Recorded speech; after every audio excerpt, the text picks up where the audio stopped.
As more countries celebrate the start of 2026, more than 1 million Palestinians in Gaza rang in the new year sheltering inside makeshift tents and bombed-out buildings. In the depths of winter, conditions have been made worse by heavy rain and falling temperatures. The new year also marks a deadline imposed by Israel, which could see some of the world's leading humanitarian groups barred from working in Gaza and the occupied West Bank. The licenses of 37 organizations will be revoked for failing to meet new vetting requirements, which Israel says is aimed at cracking down on Hamas's, quote, exploitation of aid. The UN and aid groups reject that claim, with many saying the new rules just put their staff at increased risk. The biggest problem is, where are we supposed to go? We have no income, no money. The real disaster is that there is no alternative option. Only a few medical points remain. This makes the situation extremely difficult and will lead to a catastrophe for the injured and the wounded. Even ordinary people who come seeking treatment will face severe hardship. Even with the presence of humanitarian organizations, the situation is already tragic.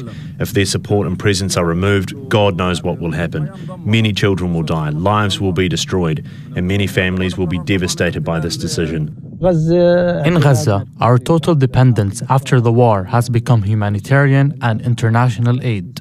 Most people rely entirely on the assistance that comes from international organizations. If the number of these organizations is reduced, instead of reducing them, we are actually calling for an increase.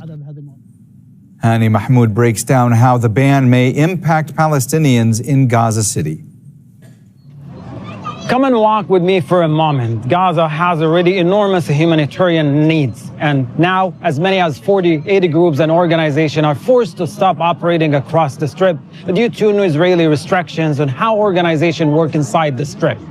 You might ask yourself, what does that mean here on the ground? It means fewer clinics, fewer food distributions, fewer places people can turn to when everything else has collapsed. But these organizations are not just support, they are the backbone of survival here. Without them, people lose access to medical services, clean water, shelter, and more importantly, they lose protection. And there is something else that disappears when NGOs are banned: visibility. Aid groups do not just deliver help, they document what's happening and keep Gaza connected to the outside world. But you know, this is not new. Throughout the war on Gaza, the Israeli military deliberately limited the operations of international organizations in Gaza, including UNRWA, targeting its operations and aid workers on the ground and accusing it of being infiltrated by Hamas and misusing aid. But of course, the military failed to provide any substantial evidence to support this claim. The United Nations has denied these claims, and UNRWA says it does not knowingly support armed groups and remove any staff suspected of wrongdoing. But let's step back from politics for a moment. The question people are asking here is, who fills the gap? Because when aid workers leave, lifelines disappear. Food runs out faster, medical care becomes harder to reach, families are left even more exposed. At a time when people here are facing displacement, hunger, and diseases, these restrictions by the Israeli military are not just a change of policy, they're set to deepen an already catastrophic reality. Hani Mahmoud, Al Jazeera, from Gaza City, Palestine.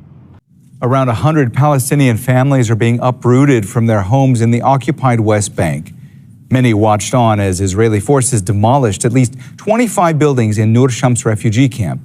Israel has torn down a record number of Palestinian homes in the territory this year, displacing tens of thousands of people.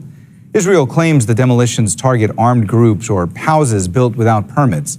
Palestinians say it's part of a systematic attempt to ethnically cleanse them from their land.